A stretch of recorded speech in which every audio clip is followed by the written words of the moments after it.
Bon, en attendant que les uns les autres arrivent gentiment, déjà bonjour et bienvenue. On va essayer d'être un petit peu actif parce que je sais que le créneau après déjeuner c'est toujours un petit peu compliqué.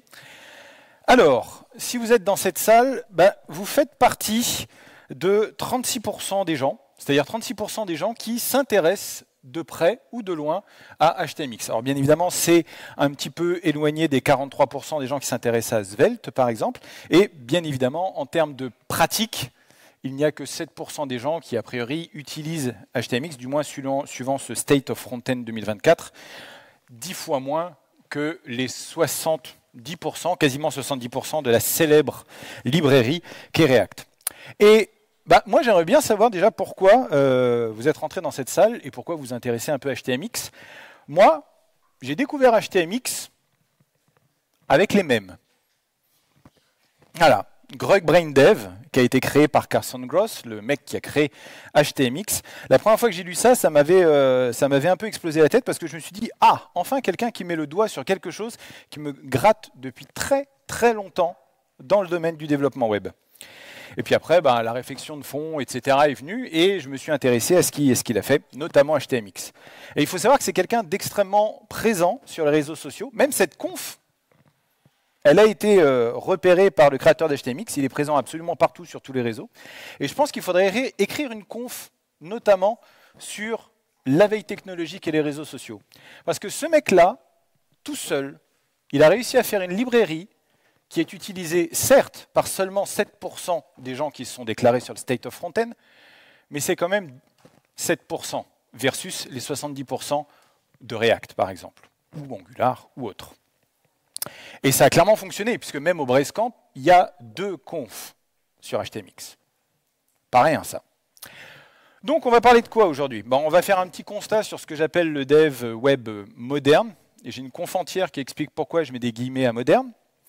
Bien évidemment, je vais vous expliquer un petit peu les bases d'HTMX, comme ça en plus ça vous fera un petit peu un primer pour l'autre conf de vendredi, qui n'est pas de moi, qui est de quelqu'un d'autre en l'occurrence. Et puis on fera un petit peu un bilan, ça va me permettre de passer un certain nombre de messages sur le développement web. Alors je préfère prévenir tout de suite, cette présentation elle est opinionated, comme on dit dans le jargon. J'ai mon opinion qui est issue de ma quinzaine d'années d'expérience dans le dev front spécifiquement. Donc voilà, mais ça me paraît important de dire les choses avec bienveillance, certes, toujours, mais de dire un certain nombre de choses. Ok? Je vais essayer d'être le moins troll possible. Ça va pas être facile.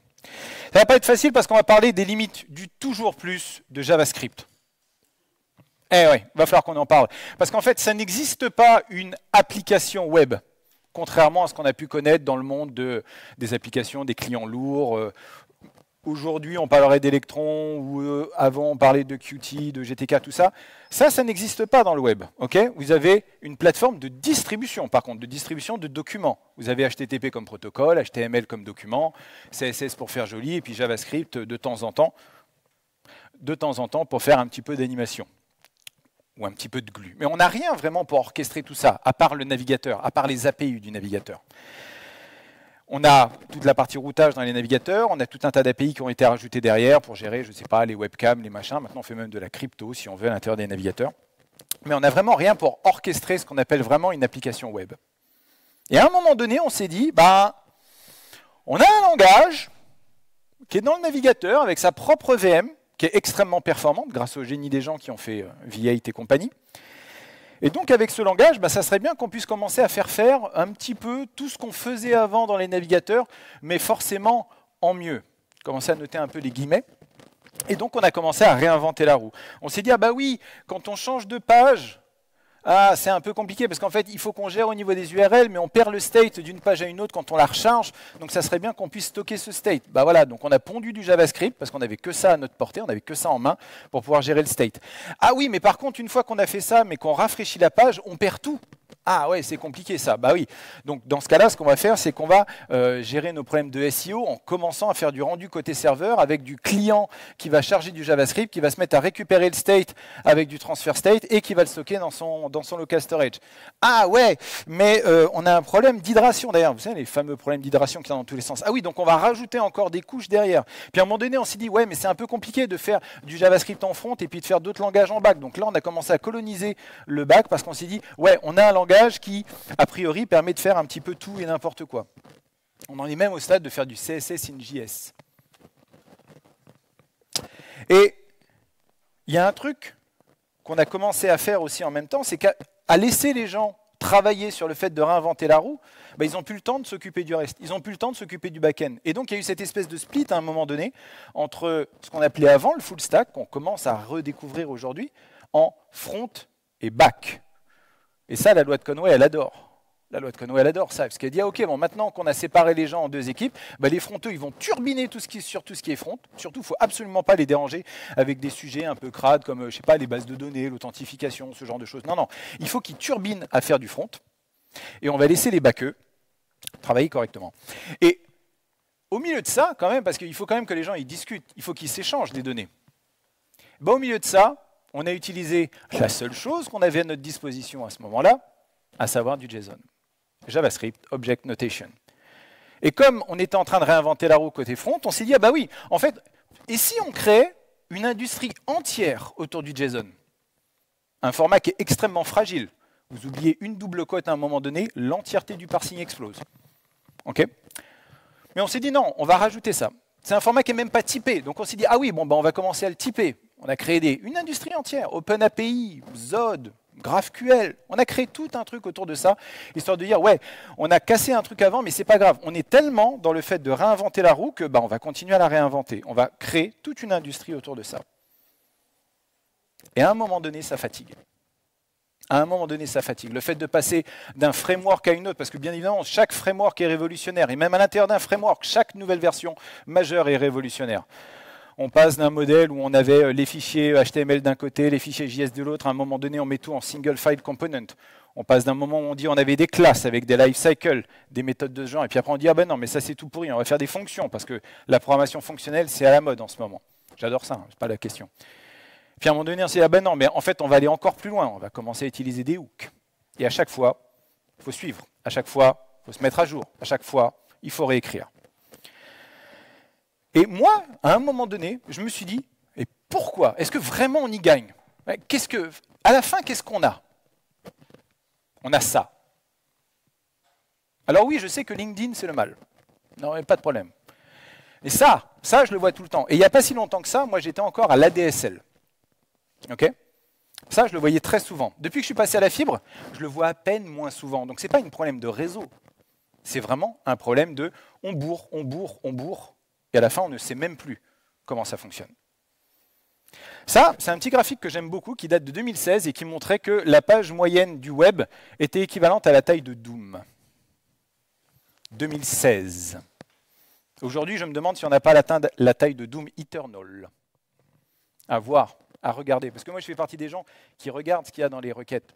Donc forcément, à un moment donné, je me dis pourquoi il y a tous ces bundles, pourquoi il y a tous ces découpages. Surtout si c'est pour avoir, au final, des trucs comme ça, quoi. Et c'est pas que ce sujet-là, en fait, d'expérience utilisateur. On parle de plus en plus, et dans les aspects RSE, etc., un tout petit truc qui s'appelle le dérèglement climatique, vraiment mineur comme sujet, c'est à la marge. Et il y a tout un tas de tendances, notamment ça, il y a une conf de Tristan Nitto que je vous recommande très chaudement sur l'empreinte carbone du numérique. Et là-dedans, il énonce le principe d'Iroom, qui consiste à dire que plutôt que de suivre le délire de la loi de Moore, de s'attendre à ce que la taille des transistors diminue d'un facteur 2 tous les 2 ans de mémoire, si on faisait l'inverse, à savoir tous les 2 ans, on s'impose d'augmenter la performance de nos applications d'un facteur 2. Ah, ça commence à piquer, parce qu'on a plutôt l'habitude de rajouter des choses. On réinvente la roue, on rajoute du JavaScript. Bah ouais, imaginez, ça c'est dans sa conf, mais je vous laisse regarder en entier, imaginez qu'à l'âge où vous arrivez à l'âge adulte, à 18 ans, on vous donne un terminal que vous devrez garder toute votre vie. Moi, mon téléphone, il a 5 ans. Déjà, là, pour afficher une page web, c'est compliqué. Et je vais avoir 44 ans. Mais naturellement, si ma page veut bien se mettre à jour, voilà, un autre monde est possible, bien sûr. On ne va pas faire que du catastrophisme. Moi, je vais vous parler d'un monde où les standards ne changent pas tous les 4 matins parce que quelqu'un a décidé sur Twitter de changer le monde. Non, je vous parle de standards qui sont là depuis des dizaines d'années, pas des dizaines de jours, des dizaines d'années, peut-être même avant la naissance de certains et certaines d'entre vous, avec des briques qui sont backward compatibles, où vous n'avez pas forcément besoin de réécrire tout ce que vous avez fait, et où on peut se projeter. Où l'onboarding même est facilité. Vous avez déjà utilisé View Source pour regarder le code source d'une page? Levez la main là. Vous avez déjà fait ça? Voilà, on l'a fait ça, on l'a tous fait à un moment donné. De dire, oh putain la vache, c'est quoi ça? Oh, c'est quoi cet élément? Oh, c'est quoi ce bout de JavaScript? Oh, c'est comme ça qu'ils font. Eh ouais, mais ça on ne peut plus le faire maintenant qu'on bourre du JS dans tous les sens, parce qu'on est obligé de le minifier, on est obligé de l'obfusquer. Et ça crée du vendor lock-in. Parce qu'à un moment donné, on se dit, bah oui, il faut utiliser tel ou tel framework, tel ou tel pattern, tel ou tel truc, voire même maintenant des SaaS pour déployer du web. Alors, on va parler d'HTMX. Alors HTMX, donc créé par Carson Gross, qui avait créé précédemment Intercooler, donc c'est une réflexion qu'il a depuis un certain nombre d'années. Et cette réflexion, en fait, elle est assez simple. C'est de se dire que plutôt que de bourrer du JavaScript dans tous les sens et puis après d'utiliser d'autres softs, encore une fois, qui vont devoir mouliner tout ça pour essayer de rendre ça un tant soit peu digeste dans les navigateurs, rappelle que Webpack, c'était une révolution à un moment donné. Maintenant, tout le monde crache dessus. Mais à un moment donné, ça avait changé le monde là aussi. Je suis toujours un peu archéologue de ce genre de truc. Et il a dit, bon bah ok, vous savez quoi, moi j'ai fait une librairie JavaScript qui serait, entre guillemets, la dernière que vous auriez à charger pour ce genre de bêtises. Parce que le principe derrière, c'est de faire une seule chose et de le faire bien, suivre un principe Unix de base. Et ce principe, c'est, vous avez déjà tout ce qu'il faut pour faire une application web. Vous avez HTTP, HTML, CSS et, uniquement quand c'est nécessaire, du JavaScript. Et donc, vous n'avez pas forcément, le mot forcément est important, vous n'avez pas forcément besoin de toute la sauce déjà des frameworks qu'il y a, d'une manière générale. Et ça, c'est une idée qui commence à prendre de l'ampleur, parce que les gens, forcément, à force d'être fatigués, ils commencent à en avoir un peu marre, et à regarder des solutions alternatives. Bien évidemment, c'est complètement peanuts comparé à React, Angular, Vue.js. Okay, même moi, dans mon métier, ma mission actuelle, je fais du Vue.js 3. Mais quand même, on le voit, il y a une tendance. Et derrière ça, il y a deux piliers, HateOS et Ajax. HateOS, avec mon super accent français, c'est Hypermedia as the engine of application state. Hypermedia en tant que moteur de l'état de l'application. Ça va être important, moteur, gardez ça en tête. Et le fameux Ajax, Asynchronous JavaScript and XML. On ne parlera pas d'XML, on parlera d'HTML. Mais bon, XML, HTML, c'est du markup language. L'idée derrière, c'est que on va utiliser HTTP et HTML pour faire quasiment tout ce dont on a besoin. On va utiliser après CSS pour les trucs jolis. Et le JavaScript, normalement, on ne devrait quasiment jamais en entendre parler. Je vous montre quelques exemples, puis après on fera un deep dive dans le code, histoire que ça vous acclimate un petit peu.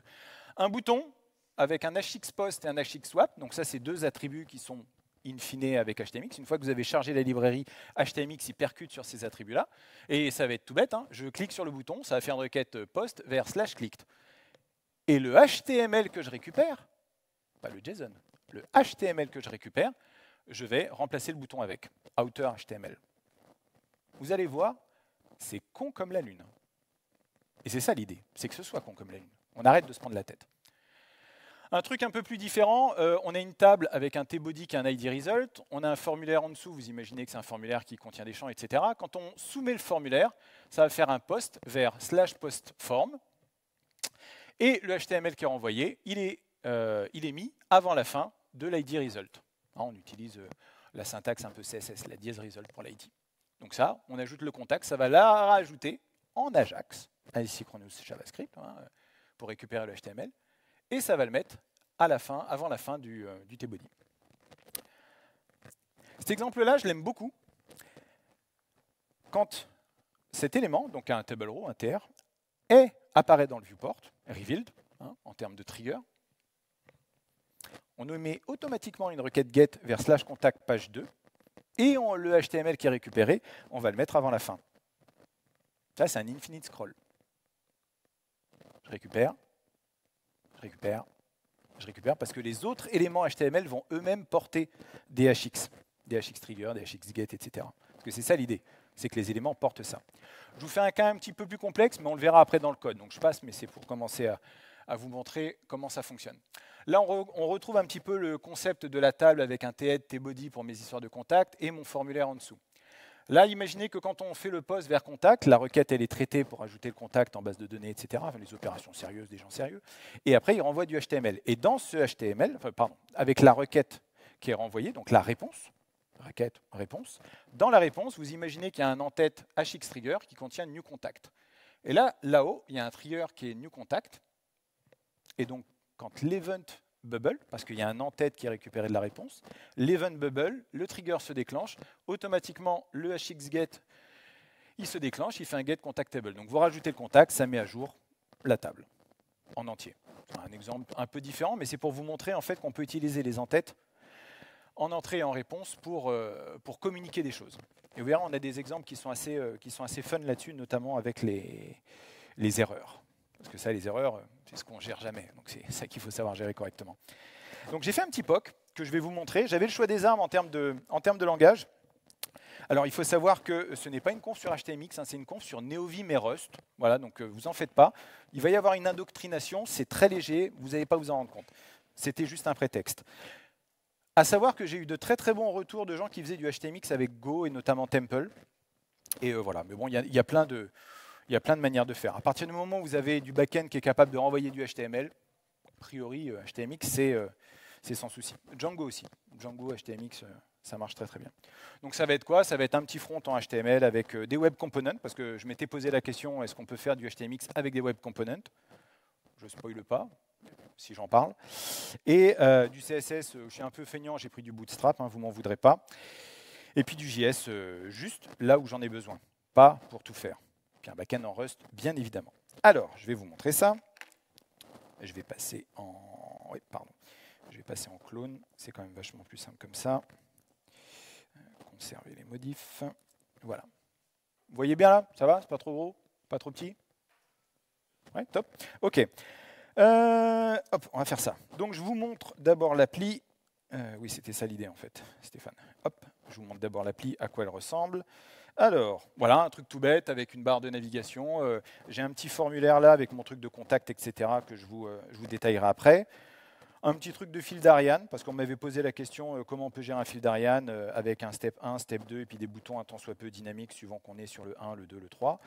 Et Boost, c'est une surprise, on le verra après. Le serveur Uptime, je vous le montrerai aussi, on va faire ça par étapes. Donc, comment ça se traduit? J'ai une page HTML, ok, jusqu'ici tout va bien. Et ensuite, sur cette page HTML, je vais avoir donc une encre. Hein. Rappelle que le HTML est sémantique, et donc c'est vachement bien d'utiliser des éléments qui sont sémantiques. Donc là, une encre avec des attributs, en l'occurrence hxget pour récupérer le contenu de la home page. Et ensuite, là, un trigger. Donc au chargement de la page, load, il va faire un get sur /home. C'est là qu'on récupère le petit texte qui est sympathique. Et hxtarget, donc dans un routeur wrapper. Parce que si je fais routeur wrapper, voilà. Là, ça, par contre, on retrouve ça partout. Un petit div avec le routeur wrapper qui permet de mettre les choses en partie de routeur. Vous voyez, hein, pas forcément besoin d'un framework pour faire grand-chose. On va regarder le formulaire. Donc un formulaire tout bête. Là, ici, je vais commencer à taper des trucs comme Toto, parce que je suis très original. Hop. Voilà, hop. Oui, non, mais c'est ça. Oui, Toto, non, il n'y a pas de souci. Last name Titi, et je vais lui mettre une adresse email, test@gmail. Ah ben non, vous savez quoi, je ne vais même rien saisir du tout. Je vais faire comme ça, je vais faire submit. Voilà, là par exemple, vous voyez, j'utilise les contrôles du navigateur qui disent veuillez inclure arrobase dans l'adresse email parce que je suis sur quelque chose où là aussi j'utilise mon écosystème, mon navigateur pour faire une application. Je n'ai pas besoin de réinventer la roue. Je soumets, vous voyez, il y a une snack bar qui apparaît, on regardera ça après, et magie de la technique. Mon contact apparaît dans la liste. On va aller voir ce que ça donne. Alors, on va aller regarder le formulaire. On regardera le code Rust après. Hein. Je vous montre juste ça. Donc là, j'ai mon petit web component, myInput, qui est un web component tout bête. On jettera un petit coup d'œil après. Ça a surtout l'avantage de me permettre de mettre mes trois inputs les uns derrière les autres sans avoir à répliquer toute la partie HTML, HTMX, etc. De wrapper, et puis après, voilà, et puis après ça. Donc, notez bien que là, j'ai deux éléments snack bar. On reviendra dessus juste après, mais gardez-les en tête. J'ai un élément snack bar quand ça se passe bien et un quand ça se passe bien. Et tout ça, il y a du HX. Et ensuite, j'ai ma table. Au chargement, elle récupère les utilisateurs que vous avez vus, là, Alphonse 2D, etc. Et puis c'est tout, elle a son ID result. Tout va bien. Voilà. Et mon formulaire, là aussi, tout va bien. On va faire un post quand on soumet et on va balancer ça dans post form. OK? Allez, on va faire du Rust. Alors, en Rust, donc j'utilise Axum, c'est un framework qui permet de servir du HTML. Imaginez un framework web qui se rapproche d'Express. si vous avez fait du JavaScript. C'est assez, bon, je ne vais pas dire bas niveau, parce qu'en fait, on peut faire des trucs de routeur assez sympas, mais vous ne devriez pas être perdu, quoi. Donc, il sert un certain nombre de pages. Bon, ça ne va pas forcément trop nous intéresser. Je vais arriver à saisir. Donc, j'ai ma route post-formulaire. Et ensuite, j'ai un handler. Je vais dans mon handler. Je rajoute tac, tac, tac. Oui, voilà. Donc, je crée mon nouvel utilisateur en base de données en utilisant un truc très avancé d'ORM. Non, pas du tout, c'est un truc en mémoire. Voilà, je rajoute ça dans ma base de données en mémoire. Et ensuite, qu'est-ce que je fais? Je renvoie du HTML. Voilà. Donc, j'utilise Mode, qui est une librairie de templating HTML super sympa en fait en Rust. Elle est assez basique, mais surtout, ça permet d'avoir une représentation du HTML qui est très très proche de ce qu'on va avoir au final. Donc ça, je trouvais ça assez sympa. Et donc là, on récupère machin, machin, machin. Ce qui fait que dans mon application, si je vais, non pas F11, on va faire F12. Si je revalide, hop là, je vais y arriver. Si on revalide, voilà, en termes de payload, j'envoie mon formulaire au back-end. Le back-end, il traite, il fait ce qu'il a à faire. Et en termes de réponse, du HTML. Ah, voilà, tout simplement. Et vous voyez, éventuellement, si vous avez l'œil averti, il y a autre chose qui est renvoyé avec. Il y a un en-tête hxTriggerAfterSwap avec NewUser. Ça se rapproche de l'autre exemple que je vous avais montré. Et si on regarde les headers de la réponse, là, on voit qu'effectivement, il y a ce fameux header qui est rajouté, hxTriggerAfterSwap. Et il se trouve que dans... non, page down, voilà. Il se trouve que j'ai un élément dans mon HTML qui contient un hxTrigger, justement, qui s'attendait à voir débarquer ce new user. Et le from body, c'est parce que ça bubble up. Et quand il détecte ça, il fait automatiquement un hxget en mettant en query param ce qu'il y a dans l'input first name et last name. C'est ce qu'on voit. Alors, bon, le check, il me gêne un peu des fois. Hop là. C'est ce qu'on voit là. Donc là, si je fais payload, là, on voit les query paramètres des inputs qui sont envoyés. Et vous voyez, c'est juste après le post-form. Parce que HTMX a détecté que dans l'entête de la réponse, il y avait mon new trigger. Ça, comme l'autre, il avait son trigger, il l'a déclenché. Moi, j'ai rien fait derrière. J'ai mis des attributs dans mon HTML. Bien évidemment, je sais ce que c'est censé faire derrière. Ça, côté Rust, hop, hop. Je vais juste mettre snackbar, ça sera bien ça. Hop là. Donc ça, c'est mes query params, ce que j'attends justement, mon first name et mon last name. Jusqu'ici, tout va bien. Et donc, je récupère ça avec un extracteur de ma requête, quand c'est traité côté Rust. Et ensuite, qu'est-ce qu'il dit? Il dit, je récupère le first name, le last name, et si j'ai bien tout ce qu'il me faut, je renvoie du HTML. Et donc, ce HTML, c'est le contenu de ma snackbar. C'est pour ça qu'on voyait apparaître, je vais le fermer 2 secondes, le fameux, l'utilisateur Tototiti a bien été ajouté. Magie. J'enlève ça. Je me suis mis un petit if qui dit que si jamais le first name il c'est error, là il fait oh, une erreur est survenue. Comment que ça se passe? Eh bien, ça se passe que dans ma requête, pardon, post form, voilà. Oui, c'était pas celui-là, c'est celui-là. Voilà. Donc là, je lui dis si jamais le first name c'est error ou whatever case vous avez d'erreur, eh ben je renvoie une erreur. En l'occurrence, j'ai une internal server error, une bonne vieille erreur 500. Et effectivement, si on regarde le network quand je soumets, contrainte de faire, voilà, donc j'ai une belle erreur 500. Cette erreur 500, en fait, elle va être détectée par HTMX elle-même, la librairie. Et donc, sur le trigger HTMX response error, donc quelle que soit la réponse, en fait, si ce n'est pas un 200 ou un 2XX comme on dit, ou un 3XX, si c'est un 400 ou une 500 ou ce genre de choses, là en l'occurrence, je n'ai pas fait de filtrage, il va appeler côté backend la route getErrorSnackBar. Et donc, hop là, j'étais en V, ce getErrorSnackBar, hop, il dit quoi? En fait, c'est un truc tout bête qui va dire, OK, une erreur est survenue avec les classes qui vont bien, etc. etc. Donc, vous voyez, on est constamment, parce qu'on va avoir des fragments d'HTML qui vont être envoyés, on a des fonctions côté back-end qui vont générer la sauce de ce point de vue-là. Et donc, vous avez vos différents cas qui sont gérés de cette manière-là. Voilà. Je vais essayer de minimiser un peu ça, parce que... OK. Je vous montre rapidement le... Voilà.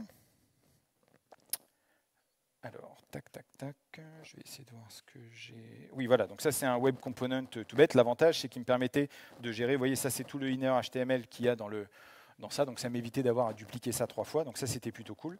Et en plus, j'ai le bénéfice d'avoir ajouté, alors ça, est-ce qu'on le visualise? J'ai l'impression que... CTRL F5, ah, c'est bien ce que je pensais, hop, voilà, je vais le recharger là. Ok. Parce que normalement, il est censé l'afficher, mais c'est peut-être lié à ma taille de... Je vais peut-être réduire, parce que ça marchait très bien. Non. Bon, tant pis. Je regarderai ça après. Ok. On va faire ça. Hop. On va regarder ça. Je vais juste vous montrer le serveur uptime qui est là. Parce que ça permet de montrer les différents types de triggers qu'on peut avoir. J'étais où? Template, index.html. Voilà, je vais apprendre à écrire un jour. Tac. Donc là, j'ai mon élément qui est dans un coin avec sa position absolue. Et lui, en fait, ce qu'il fait, c'est que toutes les 5 secondes, donc là, un HX trigger un peu particulier, il va faire une requête sur /health check. Et donc /health check, côté Rust, ça va juste envoyer l'uptime depuis le début. Donc en fait, vous avez une complexité assez élevée de HX trigger. Vous pouvez filtrer et puis dire quand je reçois tel événement de tel événement depuis tel élément HTML avec le parent, l'enfant, ben, vous pouvez aller très très loin. En fait, là, je vous montre d'une manière assez rapide parce que je n'ai pas non plus des masses de temps.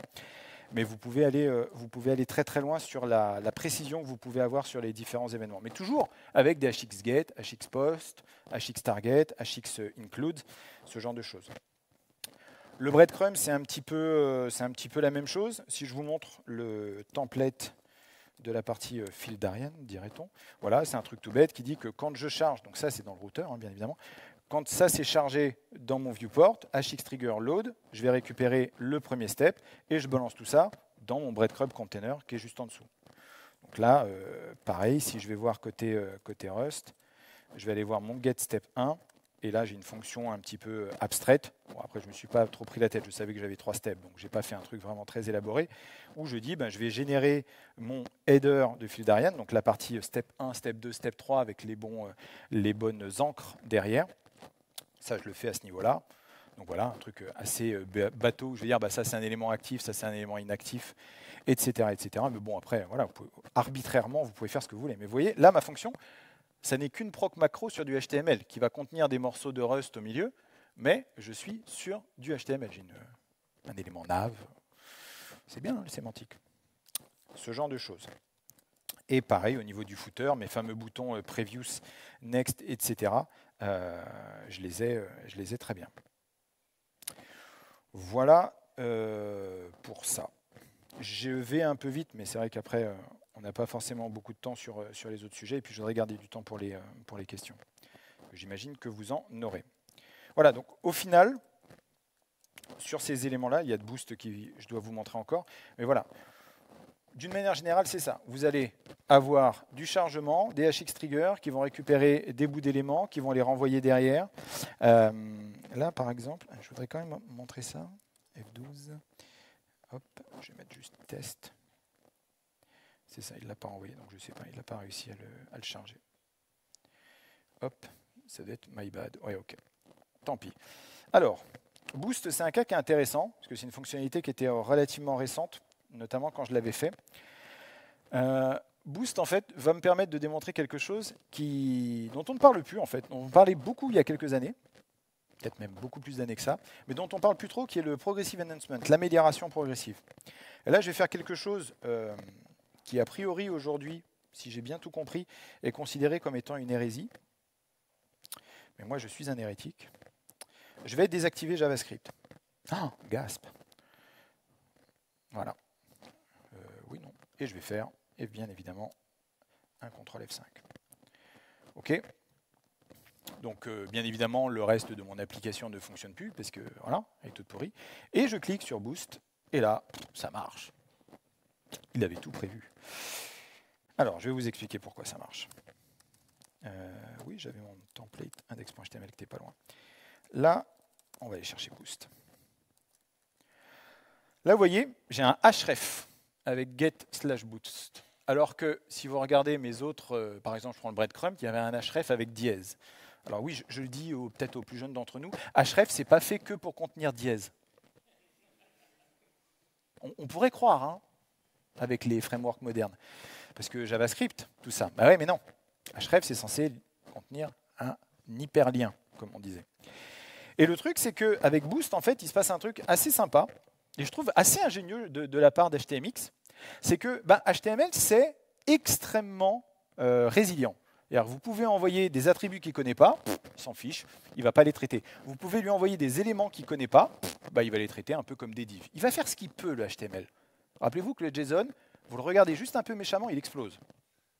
Le HTML, non. Vous pouvez le tremper dans la boue et le mettre dans le navigateur. Il va se passer quelque chose. Le navigateur est en devoir, en obligation, c'est dans la spec, de faire ce qu'il peut. Le truc, c'est que si jamais JavaScript est activé, HTMX, d'ailleurs je ne vais pas montrer, hop, je faillis à tous mes devoirs, HTMX il est là. Voilà. HTMX, qui est juste une librairie minifiée, là en l'occurrence j'ai pris la version minifiée que j'ai vendorée dans mon repo. C'est juste une librairie JavaScript. Si JavaScript n'est pas activé, ça c'est pas activé. Donc, si on revient sur notre boost là-haut, si HTMX est activé, hxBoost est interprété par HTMX, il va voir ce qu'il y a dans le href et il se sert de ça, justement pour dire, quand on clique, on va sur getBoost, mais en mode SPA, si vous voulez, en mode Ajax. Mais si HTMX n'est pas chargé parce que JavaScript est désactivé, vous avez un href. Votre back, il va dire, ouais, tu me demandes la page getBoost, je t'envoie la page getBoost. Et vous pouvez après gérer la partie, est-ce que j'envoie juste le body ou la totalité de la page, si vous avez besoin. Ça, vous pouvez le gérer de manière assez triviale.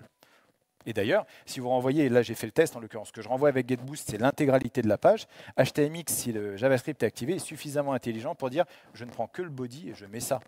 Parce que je sais que j'ai déjà tout le reste, puisque je suis en mode de fonctionnement Ajax. Parce que JavaScript est activé, parce que j'existe. Je trouve ça super malin en fait. Et vous pouvez bien évidemment activer un truc global où vous allez faire boost surtout. Bien évidemment. Vous voyez, c'est cette logique-là qui m'a séduit. C'est le fait de dire non, on arrête. On enlève des choses. Cette philosophie de l'efficacité radicale, de dire on a déjà tout ce qu'il faut, on va se mettre à réfléchir uniquement avec ce qu'on a et pas sur ce qu'on pourrait faire en bourrant 50 000 lignes de JavaScript minifié n'importe comment. On réfléchit à ce qu'on fait. Et on fait à chaque fois le minimum qu'on peut, qu'on devrait faire. Hop.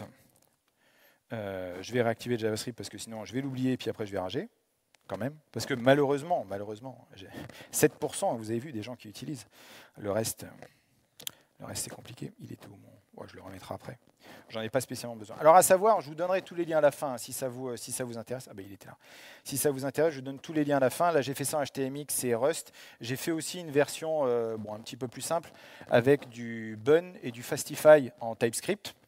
Parce que voilà, on m'avait dit, j'avais des collègues qui étaient plutôt orientés TypeScript et qui m'ont dit comment ça se passe, et j'ai utilisé ça avec du Preact, et ça fonctionne très bien. Donc je ne suis pas en opposition de HTMX versus React, etc. Je suis en opposition avec le fait de bourrer n'importe quoi, n'importe comment, et plutôt d'essayer de réfléchir à ce qu'on fait. Voilà, parce qu'on peut faire des choses très bien en React, on peut faire des choses catastrophiques. De la même manière, vous imaginez bien qu'en termes de complexité, ça peut vite monter, même avec HTMX. Si on n'a pas réfléchi à ce qu'on fait, qu'on commence à mettre des entêtes, des machins, des trucs qui palpitent dans tous les sens et des bouts de HTML qui ne sont pas forcément synchronisés, bien évidemment, les principes natifs d'architecture sont importants. Voilà. Je ne vous en montre pas forcément davantage, on pourra creuser dans les questions si vous avez, n'hésitez pas à les noter, et puis de toute façon, je serai dispo si vous avez besoin. Voilà, je vais repasser en joindre, parce qu'on va retrouver Dora. Hop, rends-moi la main, vil faquin. Hop, oui, forcément. Tac, je reprends mes notes. Et toi, je vais y arriver. Pas facile hein, quand on doit tourner la tête. Hein.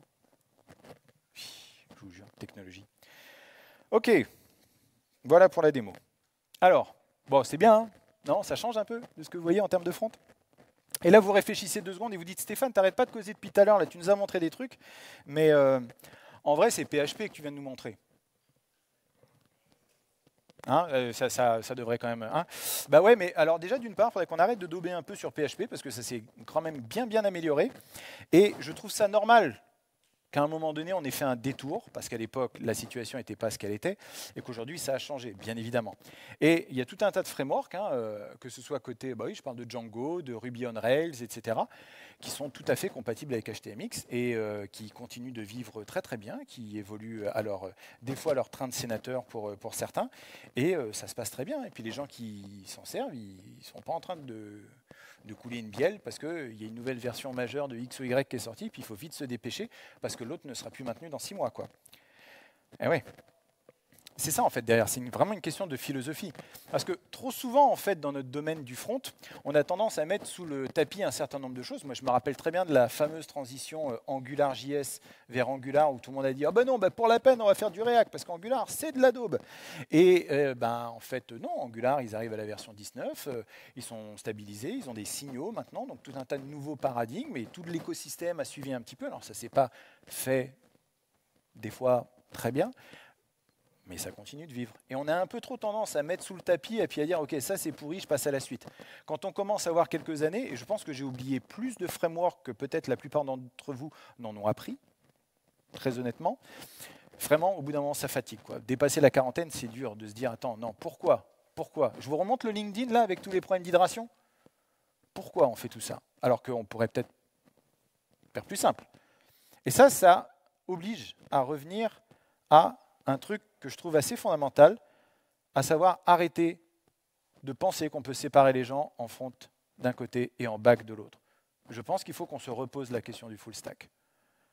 Cette opposition-là qui a satisfait aussi toute une partie de l'écosystème des entreprises qui étaient bien contentes de pouvoir prendre des fronteux en junior avec très peu d'expérience et de les payer au lance-pierre en leur disant non, mais non, on a des gens qui font les trucs sérieux, toi tu vas juste faire de la peinture.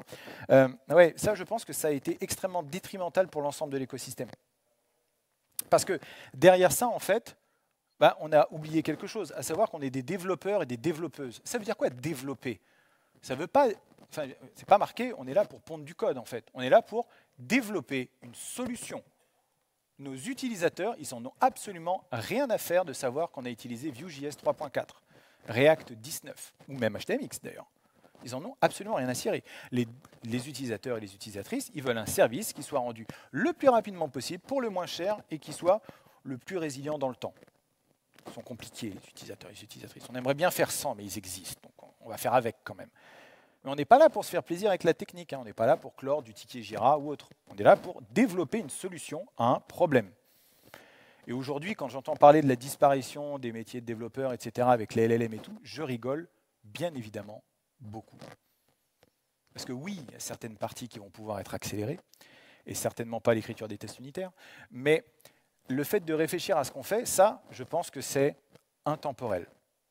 Et quand je dis ça, plus ou moins d'une manière trollesque, on me dit, attends Stéphane, non, attends, il y a trop de choses à savoir. T'imagines tout ce qu'il faut savoir en front. Il y a le HTTP, le HTML, le CSS, le JS. En back, il y a la partie, là tu viens de nous parler de Rust. Déjà, Rust, il y a des gens qui vont saigner du nez, ou Go, etc., ce que vous voulez. Il y a les parties, il y a même les frameworks côté back. Je vous ai parlé d'Axom, il y en a d'autres, etc.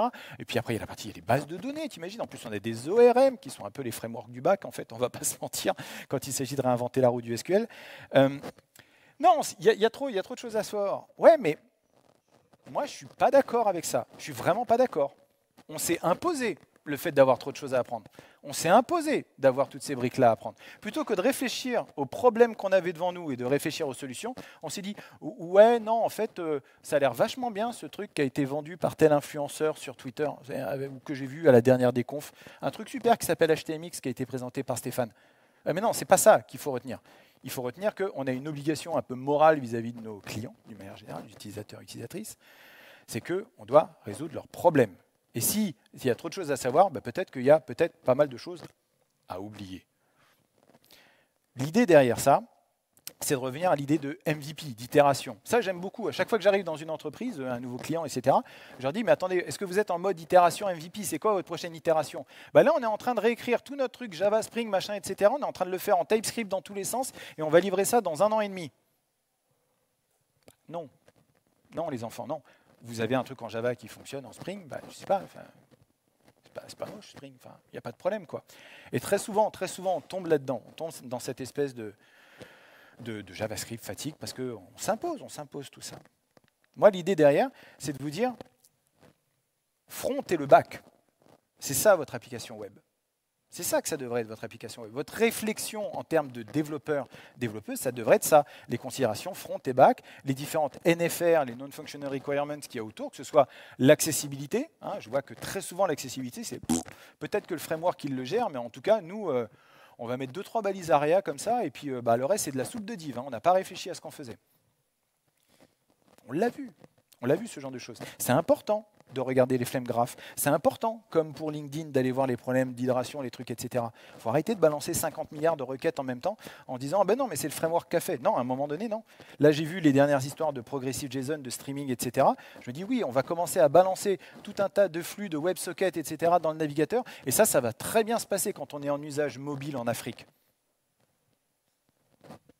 Ça va très bien se passer. Il y a ça aussi à garder en tête. Si on veut être inclusif, on doit utiliser des technologies qui elles-mêmes sont inclusives. Sinon, je ne vois pas l'intérêt, quoi. Et après, derrière, l'idée, c'est de se dire qu'on fait le code, on fait le machin, ça fonctionne, et on ne change pas dans 6 mois. Il faudrait arriver à se projeter. L'effet Lindy, c'est plus quelque chose existe, plus ça existera. Ça peut être intéressant de se projeter, de se dire ce que je fais maintenant, ça serait bien que ça fonctionne dans 5, 10, 20, 30 ans. Aujourd'hui, je ne suis même pas sûr qu'on réfléchisse sur le fait que ça tienne plus de 5 mois. On a déjà tout ce qu'il faut. C'est tout. Le reste, c'est notre boulot. OK ? Parce que pour moi, d'une certaine manière, HTMX, c'est cette évolution qu'aurait dû devenir le HTML. C'est pour ça que je vous parle de l'aspect un petit peu temporel des choses et que c'est normal qu'on fasse des détours. C'est normal qu'on fasse, je ne vais pas dire erreur, parce que ce n'est pas une erreur d'avoir fait des frameworks JavaScript. Il y en a qui sont utilisés pour des sujets de réactivité, etc., qui sont très importants et il n'y a pas de problème. Ils ont leur place. C'est la systématisation qui me pose problème. OK ? Et peut-être que si on avait eu cette espèce de HTML6 avec une espèce de philosophie comme HTMX, on n'aurait pas fait tout ça. Okay ? C'est important de voir comment l'écosystème et les outils construisent notre manière de réfléchir. Pourquoi HTMX en 2025 ? Pourquoi vous voyez des confs fleurir dans tous les sens ? Pour un certain nombre de raisons. Déjà parce que les web components dont je parlais, ils sont enfin matures. Moi, j'ai eu un bug avec le mien, mais ça, c'est pas très grave. On peut faire du HTMX dans les web components, on peut faire du Shadow DOM, etc. C'est des choses qui n'existaient pas avant. Même le DOM lui-même a évolué. CSS a beaucoup évolué. Quand je vois toutes les histoires avec Tailwind, etc., j'en ai fait du Tailwind, mais ça me fait mal au crâne. Quand je vois ce qu'on a en termes d'évolution avec CSS, c'est absolument dingo ce qu'on peut faire. Il n'y a pas besoin d'être peintre professionnel pour ce genre de choses. Non, moi, à chaque fois qu'il y a une conf avec des sujets CSS, j'y vais, j'ai l'impression d'être un gamin. Et pourtant, je connais CSS. Mais à chaque fois, je dis « Oh, putain, on peut faire ça maintenant, c'est trop cool !» Pas pour autant que je vais le faire le lendemain. Je veux dire, le display table, il existe encore, il n'y a pas de problème. Display flex, ça marche bien. Mais c'est vrai que grid, c'est pas mal aussi. Et il y en a d'autres, et il y en a d'autres, et il y en a d'autres. Et c'est bien de faire sa veille. Par contre, il ne faut pas en faire sa boussole. C'est ça le plus important. Et puis à la fin, on ajoute du JavaScript qui lui-même a évolué. Je veux dire, maintenant, on peut faire des classes, il y a des trucs privés. Peut-être qu'un jour, on aura des décorateurs en JavaScript, les pipe opérateurs, ce genre de choses. Mais c'est pas grave. C'est bien, c'est bien. TypeScript, ça n'existait pas avant. Et c'est bien que TypeScript arrive. C'est mon linter préféré, TypeScript. Oui, parce que ce n'est pas un langage. Hein. Non, c'est bien. Tout ça, ça a bien évolué. Et donc maintenant, on peut step back. Plutôt que d'avoir la tête dans le guidon et de dire on était obligé de faire ça avant et donc on continue vers l'avant. Non, on step back et on dit ok, l'écosystème a évolué. Peut-être qu'on n'a plus besoin de faire ce qu'on était en train de faire avant et que peut-être qu'on peut faire autre chose. Ce n'est pas parce qu'on lance un nouveau projet que forcément il doit être en Next.js parce que les 14 qu'on a fait avant sont en Next.js. Pas forcément. On est en droit de se poser des questions. L'idée derrière, c'est un peu, pour paraphraser Montesquieu, il ne faut toucher à l'architecture que d'une main tremblante. C'est ça qu'il faut faire. C'est être très très précautionneux sur le fait de dire on va mettre en place une architecture parce qu'on a un produit à itérer, on a un produit à définir, donc on commence très très simple, MVP, et après d'une main tremblante. On ne va pas commencer à bourrer n'importe quoi, n'importe comment, microservices, Kubernetes, etc., juste parce que c'est à la mode, encore une fois. Hein. L'idée, c'est de réfléchir à ce qu'on fait et d'utiliser tout ce qui a été fait jusqu'à maintenant. Et donc d'avoir une veille technologique assez large. Assez large. Et pas de croire que juste en disant à cursor « fais-moi mon appli », ça va marcher. Spoiler alert. Vous pouvez essayer, hein, ça ne marchera pas bien. Et si vous voulez aller plus loin, ça j'ai... Il est quand même bien troll, ce Carson Gross. Il a été jusqu'à en fait commencer à définir quelque chose pour remplacer JavaScript. C'est quand même C'est quand même fun, je trouve. Et même cette partie qui consiste à dire, quand tu me cliques dessus, rajoute la classe .red sur moi, là, sur le bouton, même un truc aussi bête que ça qu'on faisait avec un on-click event, ce genre de choses, même ça, en fait, il s'y attaque. Histoire de vraiment cantonner le JavaScript uniquement à là où il est nécessaire. Et d'avoir ce genre de choses. Après, à voir, ça peut être intéressant, ça peut être complètement inutile. Mais j'aime bien la philosophie derrière qui consiste à se dire, OK, qu'est-ce qu'on peut retirer de l'écosystème et qu'est-ce qu'on peut dégager. Donc voilà, je vous laisse avec une critique assez forte, vous l'aurez remarqué, de ce fameux JavaScript partout, justice nulle part. Vraiment, il y a à un moment donné, je peux comprendre que ça puisse gratter. C'est le but, c'est d'alimenter le débat. Mais moi, derrière mon propos, c'est ça. Gérons d'abord le métier et les solutions qu'on doit apporter avant de se faire plaisir avec de la technique. Puis après, on va utiliser chaque couche sur ce qu'elle sait faire. Ça ne sert à rien de se prendre la tête et essayer de réinventer la roue. La plupart du temps, on ne va pas la faire ronde, on va la faire carrée, au mieux hexagonale. Parce que vous n'êtes pas un dev Angular, vous n'êtes pas une dev Java, vous n'êtes pas un dev Rust, ce que vous voulez, etc., Next.js ou autre. Vous êtes des devs tout court. Voilà. Votre framework ne vous définit pas. Votre technologie ne vous définit pas. Alors, qui suis-je? Moi, je suis Stéphane Trebel. J'ai passé un certain nombre d'années dans les ERP jusqu'à en faire un burn-out. Et j'ai dit, OK, je vais revenir à mes premières amours de jeunesse et je vais faire du développement web. Et bon, ça ne s'est pas toujours passé comme prévu. Et bon, depuis, j'ai vu la lumière et je fais du Rust. Ah, et je me sens vachement mieux. Et je fais du développement web en Rust. Vous voyez, j'hésite pas. Dès que j'ai un petit truc à faire, j'hésite pas à sortir mon Rust parce que c'est trop cool. Et c'est pas un linter, ça au moins. Et moi, mon actualité, c'est que j'ai lancé cette année ma chaîne YouTube et Twitch, donc le permacodeur. Je vous donne tous les liens à la fin, si ça vous intéresse, c'est pas grave. N'hésitez pas à venir passer, je parle de tech et je fais de la tech. Donc ça, c'est un petit projet perso que j'ai. Et sinon, j'appartiens à la société Whiskel, une société qui est dans le cloud, le DevOps et le platform engineering. Et je vous parle notamment de ça parce qu'on lance notre propre conf sur le platform engineering, la plateforme Con qui existait déjà. À ce moment, il y a la version Londres, enfin londonienne, et il y avait aussi la version new-yorkaise qui était faite. Et maintenant, nous, on lance la version parisienne. Donc il y a encore des billets. Le CFP est encore ouvert. Si jamais vous avez des sujets sur le platform engineering et que ça vous intéresse, n'hésitez pas. Voilà, c'est le 16 octobre, donc c'est encore ouvert. N'hésitez pas, il y a largement de quoi faire. J'ai tous les liens à la fin. Je vous ai fait toute une sauce.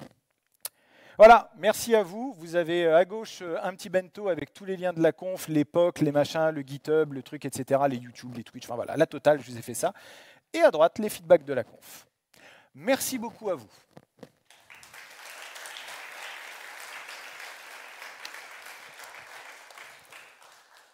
Alors, vite fait, si vous avez des questions, parce que j'ai essayé d'être rapide. Heureusement que j'ai eu mon bug, sinon j'aurais passé du temps sur mes web components.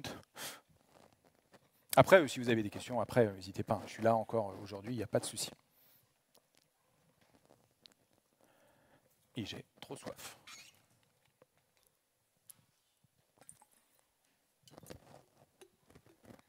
Merci pour la présentation. Tu nous as montré le Hashicorp Boost pour les liens. Oui. Est-ce que ça s'arrête là ou ça fait un peu plus de choses? Genre, il comprend, par exemple, pour l'auto-refresh d'un tableau. Non, il n'y a pas de non, ça ne va pas jusque-là. C'est vraiment sur la partie href et le fait de dire est-ce qu'on est en mode de fonctionnement Ajax ou est-ce que je ne suis pas chargé. Dans ce cas-là, on est sur les fonctionnements classiques. C'est vrai que ça serait compliqué. Oui. Ouais. Marche, merci.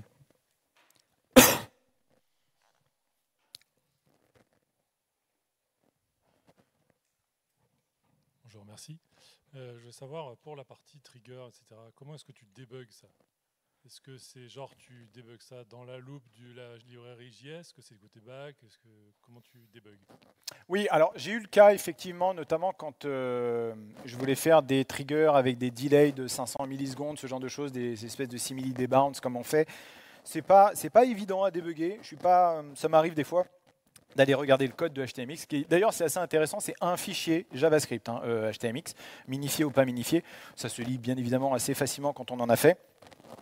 Maintenant, en fait, l'idée derrière, c'est que les mots-clés du trigger sont suffisamment simples, tu vois, load, click, delay, throttle, ce genre de choses, pour que finalement, c'est plus une réflexion de toi par rapport à ton archi, plutôt que vraiment un souci technique. Au final, tu vas regarder le network et les headers pour voir dans quel ordre Bien sûr, fait, etc. C'est ce que j'ai essayé de faire pour voir mes web components, et puis j'ai vu que la requête partait pas, et je me suis dit, oui, mon web component, il a dû être chargé de travers, j'ai dû faire une modif tout à l'heure qui n'était pas... Mais je vais aller la corriger d'ailleurs. Ok, merci. Merci pour la conférence, c'était très intéressant. Nous, on essaye d'intégrer un petit peu du HTMX au fur et à mesure du temps dans nos projets. On est sur principalement du Symfony. Okay. Est-ce que tu as un peu de retour d'expérience là-dessus au niveau de l'utilisation? Typiquement, quand on veut mettre de la cartographie avec à l'intérieur, je ne sais pas, plein de formulaires ou des requêtes différentes, etc. Nous, on est parti à ce moment-là parce que HTMX, on ne le connaissait pas trop, plutôt sur une stack React, dans un besoin ponctuel sur une page, pas dans toute l'appli parce qu'on n'a aucun intérêt. Est-ce que ça pourrait être un usage pertinent d'utiliser HTMX dans ce cas-là, par exemple? Oui, et oui, ça peut être très intéressant de s'en servir en fait en usage, des fois en usage simplement spot, à une certaine couche d'abstraction, de dire bah voilà, comme je vous ai montré avec la navigation, les pages, etc. Ça, c'est un niveau d'abstraction avec une espèce de pseudo-routing élémentaire où HTMX est tout à fait confortable. Là où ça va être compliqué, c'est ce que je disais sur des parties où il faut de la grosse réactivité, ce genre de choses, ou des trucs un petit peu jolis avec des graphes, des machins comme on avait pu le faire à un moment donné. Là, effectivement, avoir des librairies JavaScript dédiées ou des interactions d'éléments avec du React et vraiment là de la haute réactivité, et c'est dans le nom en fait. Là, ça paraît justifié. Mais ce qui est génial, c'est qu'en fait, on peut utiliser chaque couche pour ce qu'elle sait faire là où il y en a besoin. C'est quand on commence à généraliser pour tout. Et des retours avec Symfony, oui, j'en ai qui sont très très bons. Ça, aucun problème. Ok, merci.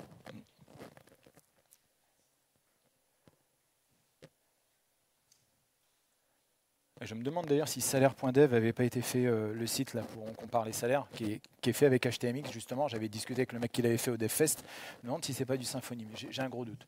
Mais allez voir salaire.dev par exemple. Hein. Regardez la page, il y a du HX dans tous les sens. Ouais. Petite question. Pourquoi HTMX et pas directement JS, quoi? Je vais être très brutal. Parce que c'est très très difficile de coder correctement en JavaScript. Donc HTMX offre des rails. On parlait des histoires de trigger. Qui a déjà implémenté un debounce en JavaScript? Ça pique, hein? Voilà. Et on parlait de débugger, ce genre de choses. L'avantage d'HTMX, c'était ça, c'est de se dire d'avoir des rails. Je vous donne un exemple très simple, très rapide. À un moment donné, je me suis dit, ah oui, quand je fais ma requête get avec mes histoires de query parameter, ça me gêne un petit peu que le nom de ma propriété, ce soit first name, last name. Je voulais génériciser ça sur content. Et j'ai fait ça en stream avant-hier. Et je galère avec mon HX include, je ne comprends pas, je me frappe la tête. Puis à un moment donné, je vais voir la doc, parce que RTFM, et là, je vois qu'il y a HX vals qui dit exactement ça, qui dit, si tu veux balancer tu as des variables custom avec une valeur custom, utilise ça. Et là, je fais ouais, en fait, j'ai essayé de tordre un truc par rapport à ce que je voulais faire, alors que j'aurais juste dû step back et me dire, mais qu'est-ce que je veux faire? Et qu'est-ce que le soft peut faire? C'est vraiment cette logique-là. Le moins on fait de JavaScript, le moins on fait de bugs de JavaScript. Et on a beau être talentueux, talentueuse, etc. JavaScript, hein, je mets de côté TypeScript parce qu'il a sa classe de bugs à lui tout seul, mais c'est ça le truc. C'est compliqué JavaScript. Oui, justement, tu parles de variables custom, etc. Comment se fait l'interface? Est-ce qu'il y a une couche de sécurité ou quelque chose qui permet d'éviter qu'on transfère au back des choses qui n'ont rien à voir avec ce qui s'attend à avoir? Oui, alors effectivement, ça n'empêchera pas d'avoir une validation back. Et ça, c'est une excellente chose. Je pense qu'on ne pense pas assez à ça et on déporte beaucoup trop de choses côté client. Mais oui, il y a déjà il y a des warnings côté HTMX sur certaines propriétés, notamment HXVals, qui disent oui, là, vous avez potentiellement une faille CSS si vous faites n'importe quoi et si vous autorisez n'importe quoi à être renvoyé. Bien évidemment, oui. Ça n'empêche pas d'avoir le truc classique, d'avoir du C-Surf, d'avoir des entêtes corse. Voilà. Encore une fois, on utilise l'écosystème et ses fonctionnalités qui n'existaient peut-être pas avant. Est-ce qu'il existe de la validation statique également? Exactement, oui. Oui. Merci Stéphane. Bon, merci à tous pour vos questions. En fait, on arrive au bout, c'est ça? Oui. Voilà. Si vous voulez voir le speaker, vous pouvez discuter avec lui un petit peu, on va se mettre sur le côté. Et puis, on va passer à la session suivante. Je vous remercie. Merci beaucoup.